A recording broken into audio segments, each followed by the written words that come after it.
In today's video, I'm going to teach you Guide with Google and WooCommerce. By the end, you'll confidently find the official WooCommerce site through Google and locate the social login for WooCommerce extension inside the marketplace. Start by opening your web browser and heading to Google. In the search bar, type WooCommerce. Keep it simple. Just the brand name works best. On the results page, look for the official WooCommerce link. It should clearly show the woocommerce.com domain. If you see ads or similar sounding sites, take a second to verify the URL and the padlock icon in your address bar so you know you're visiting the legitimate source. Click the WooCommerce result to go to the main site. When the homepage loads, you may see different banners or featured content depending on your region, but what you want is the extensions area. This is the official marketplace where WooCommerce lists add-ons that expand your store's capabilities. If you're taken to an account dashboard view, don't worry. There's still an extensions link in the main navigation or header. Go ahead and click extensions to open the marketplace. On the extensions page, find the search field near the top. Click into it and type social login for WooCommerce.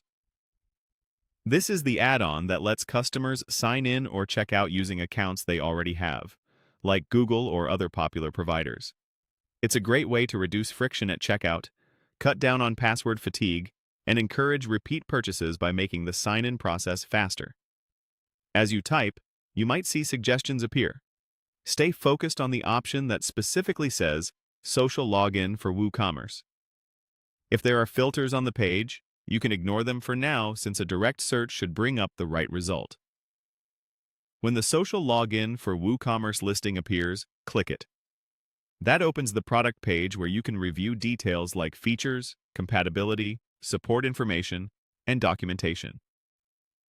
Take a moment to scan for the minimum WooCommerce and WordPress versions, note any required accounts or service connections, and look for screenshots or setup guides to understand how it will appear in your store. Pricing and renewal terms, if applicable, are also listed here, so it's a good place to confirm the value before moving forward. That's the full path. Search for WooCommerce on Google, open the official site, go to Extensions, type Social Login for WooCommerce, and click the listing. Rewind and pause as needed, and once you're ready, you can follow the documentation on that page for installation and configuration. Thanks for watching, and I'll see you in the next one.